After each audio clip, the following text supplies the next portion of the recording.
大家好，我係阿 Ken 啊。今次咧，我哋如果係齋睇呢一個背景咧，唔知嘅街坊朋友以為咧，我哋過到嚟澳門咁我哋嘅業務咧，暫時就冇涉及到咁大嘅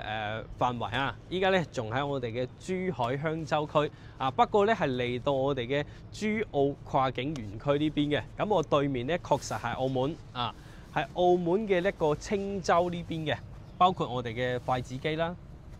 新葡京都可以睇到㗎啦，呢一個位置啊。咁呢一邊嘅話咧，我哋嘅叫做珠澳跨境園區啊嘛。咁喺呢一邊嘅話咧，今日我哋嚟睇嘅一個項目咧，就係我哋身後呢一棟啦。但係唔係成棟㗎喎，佢只係攞咗其中嘅5到9樓嘅呢一個樓層嘅呢一個平層公寓咧，攞嚟出售。最平之前賣開咧係40幾萬左右嘅一個總價啊，你就可以攞到一套公寓產品啦。講緊個均價咧，之前做特價嘅話咧係去到9000幾蚊嘅啊，非常之誇張。佢舊年賣緊個價總價一套落嚟咧都會去到70萬度，依家可以話直降咧20萬左右嘅一個幅度啊。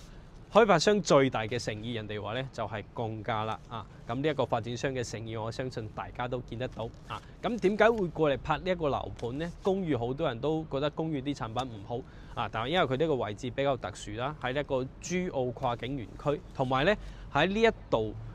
住嘅呢一個人咧，佢係可以享受到一個無限次數啊，去到我哋嘅一個青洲關口通關嘅一個機會嘅，可以俾到佢咁樣嘅一個福利啊！所以話咧，你到時買咗呢邊之後咧你可以唔去呢邊過關，但係你嘅租客有呢一個需求嗰陣時咧，你就可以俾呢一個權利咧，俾呢一張卡借俾佢去嗰度通關就 OK 㗎啦咁呢一個優勢咧係其他珠海其他啲區位嘅樓咧俾唔到嘅，因為咧只有呢一個園區嘅人先至可以通過呢一個青洲關口呢一個關，其他啲位置嘅人過到嚟係過唔到嘅因為佢要你出示嗰個通行證先得嘅，專屬嘅係啦。咁而且呢一邊嘅公寓單位咧，依家呢邊一個酒店都有幫你去進行呢一個託管收租啦，有接近70蚊最少咧都係70蚊一個方嘅呢一個租金回報係比較可觀啊！咁其實呢一個租金回報咧，對比翻珠海嘅一啲寫字樓咧，都係比較高㗎啦，屬於比較高嘅因為有啲寫字樓未必可以租到呢個數啊嘛相當於你係公寓咧，但係享受嘅係寫字樓嘅一個租金回報，係算係比較唔錯㗎啦比較唔錯。咁而且咧，我哋陣間都去錄去我哋嘅呢一個沙盤個位置，同大家講下依家在售緊嘅一啲情況係咪真嘅有咁筍嘅呢啲特價，仲有冇定係咧都係得個幾套都會同大家講清楚嘅同埋咧呢邊嘅話咧，佢係清水同埋帶裝修都可以做呢一個選擇啦咁就大家嘅一個選擇性都會多啲都會多啲嘅。所以我哋如果係呢一個區位嘅公寓產品咧，唔知大家咧會唔會有一種想要了解佢嘅一個衝動嘅諗法咧可以喺評論區留言下。咁我哋依家咧就落去我哋嘅呢一個售樓部去做一做介紹先。好，嚟到我哋呢邊咧，同大家先講下個位置先俾大家清楚依家項目所在，可以睇到大致上嘅一個風位情況啦咁我哋項目大家見到呢一棟咧就係啦，我哋嘅星匯，跟住對面咧就係我哋嘅澳門半島啦，包括澳門嘅青洲，幾十米嘅距離就到40米度咁我哋所在呢一個區位咧係屬於珠海嘅咁咧係叫做咧珠澳跨境園區嘅。咁喺呢一個園區入面，我哋呢一棟嘅呢一個公寓產品咧係目前唯一可以居住嘅一個產品項目嚟嘅，其他嗰啲全部都係做一啲跨境園區做嗰個商業為主嘅，就住唔到人嘅咁嚟到我哋呢一度有一個關口啦，叫做青洲關口。咁呢一個青洲關口，佢係針對呢一個園區開放嘅一個關口嚟嘅。如果係成為咗呢邊嘅業主咧，就可以咧無限制咁樣咧喺呢一度過關去澳門，非常之方便嘅。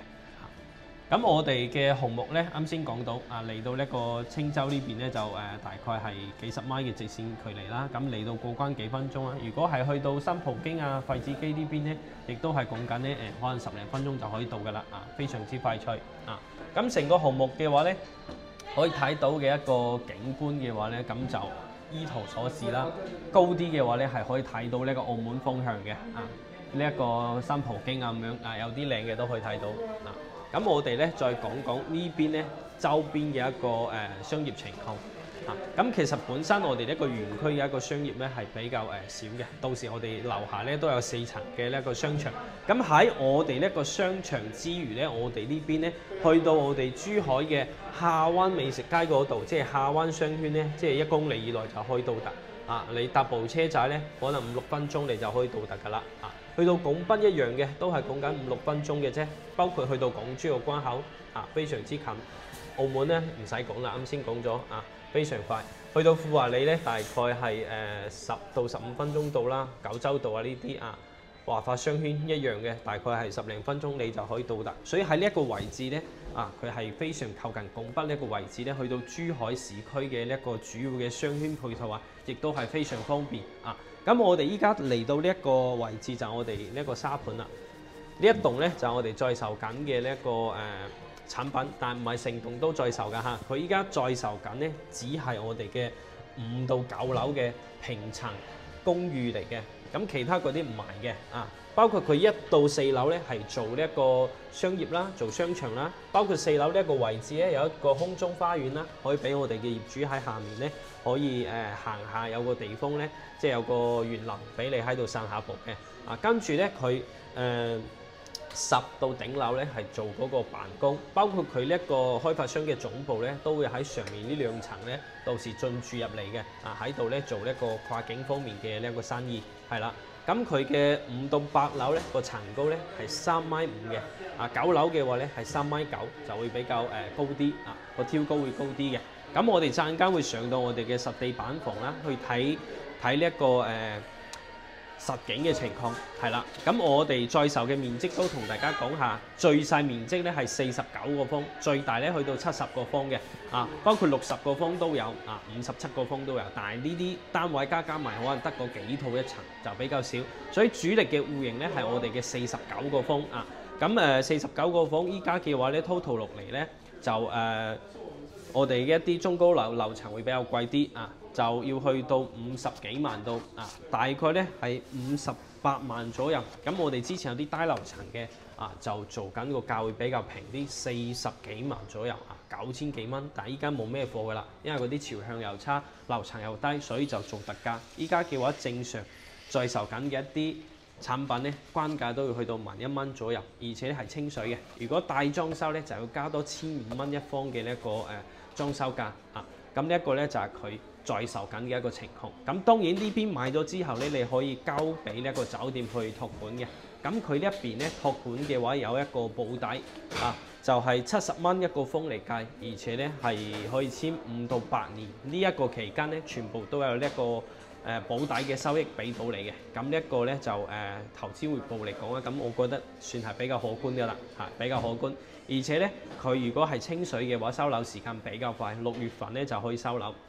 如果大裝修咧，就要俾少少時間佢，大概要去到9月份度咧，先至可以交託俾到你咁一個咧就係我哋沙盤呢邊傳達俾到大家嘅一啲基本情況。咁我哋依家咧就上去我哋嘅實體樓啦，去睇一睇呢個實景係啦。上到嚟我哋嘅樣板間其實都叫實地板房㗎啦，因為我哋依家嘅位置咧係我哋嘅8樓嘅位置咁就每一層咧有25個單位，有7部 lift 嘅。咁其實個密度咧都唔算太大啦，係啦。依家呢一間咧就係我哋49個方做咗裝修後果嘅一個交付標準。如果你選擇裝修咧，就係咁樣嘅後果啦。咁公寓嘅話咧，入到嚟見到啦，呢啲開放式嘅廚房都係咁上下噶啦就比較簡單可以話成個格局都係基本上一眼睇晒嘅。我哋咧攝影機先睇一睇咁就會見到啲洗手間呢個空間啦。咁其實都還可以，不過就冇窗嘅標準嘅一個公寓嘅搭配咁基本上呢一度咧就係咁噶啦，一眼睇晒係嘛，床sofa 呢啲位就係咁樣。咁大裝修佢都係做咗呢啲天花地板咁全部幫你做好晒嘅。咁呢邊咧係朝南向，咁我哋可以欣賞下呢個景先。哇！呢個景觀咧真係靚可以睇到觀光塔啦、新葡京啦包括珠海中心呢一個豪宮宮景咧，你都可以睇到。不過我哋對面呢邊咧，佢就會有一個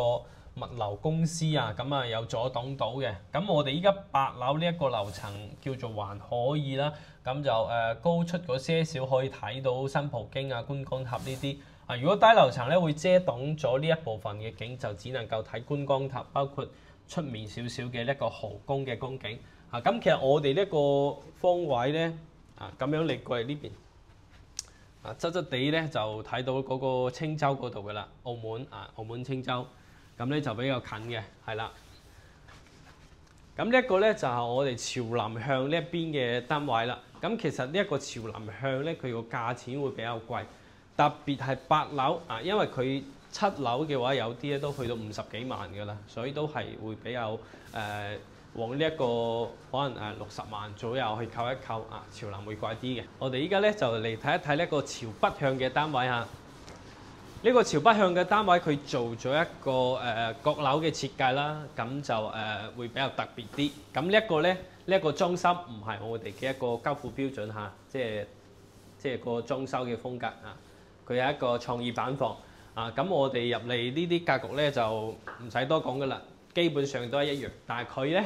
就做咗個閣樓咁樣嘅設計啦。咁基本上呢一個閣樓咧係身高咧高啲嘅人咧就上唔到去啊。咁就基本上都係擺張床喺嗰度瞓嘅啫啊。咁呢一個位置咧，咁就比較勉強。如果係9樓嘅話，3米9層高咧，你咁樣做可能就會好些少。但係呢一個3米半層高咁樣做咧，會比較勉強啲嘅啊。咁但係呢一個其實都可以揀，如果你中意都可以咁樣開發商可以咁樣幫你做，就要加錢，加3萬蚊。加錢係啦，要加錢啊！咁其實呢邊朝北向睇出去咧就冇咩景睇啦，就睇翻呢一個跨境區入面嘅一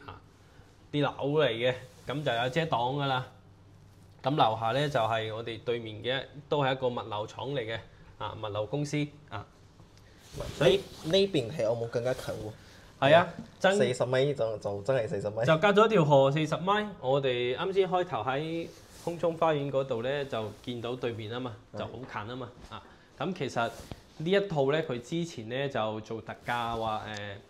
50萬未到啊嘛，咁其實45、6萬左右咧就係呢一套嘅低樓層，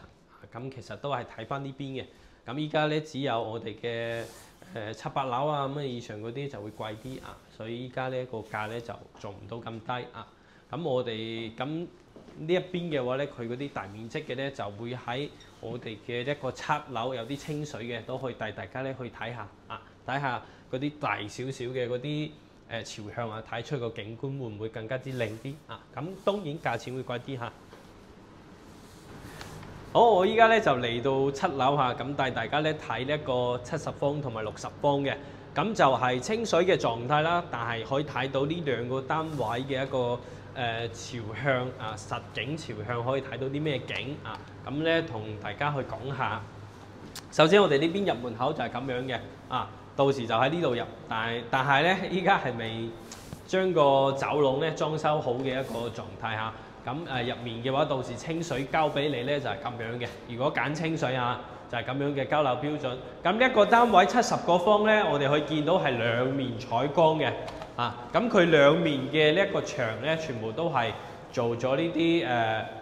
玻璃外立面啊喺度啦，咁就冇遮擋啊，個景觀咧就會比較開闊，視野都會更加好啊。同埋咧，佢呢邊睇出去咧都係一樣嘅。依家7樓啊，咁7樓啱先我哋講咗喺8樓就會有遮擋，嗰個新葡京咧啊就只可以睇到個頂端嗰度嘅啫啊，但係呢邊嘅景係唔影響嘅。係啦，咁呢邊嘅景係唔影響嘅，可以睇到我哋嘅澳門觀光塔啊，包括一個濠江啊、珠海中心呢邊嘅景就唔影響，佢就係咁樣嘅。所以呢隻單位嘅話咧，面積大翻個些少嚇，但係咧佢係兩面採光，咁呢一個咧就係佢嘅特色啊。咁其他嗰啲冇噶啦，其實空間相差同嗰個49嗰隻咧就差唔會太多嘅，雖然話佢49呢邊70。但係因為佢本身呢一種嘅公攤會比較多，所以成個面積嘅效果睇出嚟咧就唔會差別比較大啊。咁我哋再嚟睇呢一個咧就係60個方㗎啦。咁呢一個咧就兩邊牆，跟住咧只有呢一邊咧係嗰個可以睇景嘅啊。我哋嘅外立面，玻璃嘅外立面喺呢一度，咁佢係側側地睇啦，咁就睇翻呢一個觀光塔呢邊嘅光景啦，佢就咁樣嘅啊。咁呢邊咧係朝西向，朝西啊。啱先我嗰邊嘅話咧就係朝南向啊，所以朝向咧都會有差異嘅，都會有差異啊。咁我哋最主要咧就呢幾個單位咧俾大家去做一個展示去參考啊，因為其實最主要就係賣緊呢啲質素嘅單位，咁睇嘅景咧亦都係呢幾方面嘅啫啊，相差唔會太大。咁價錢咧，依家參考翻個價都係11000幾左右啊，大家可以參考翻呢一個價就得㗎啦啊。咁我哋呢一集嘅視頻內容咧就到呢一度就差唔多啦，我哋咧下一期再見，拜拜。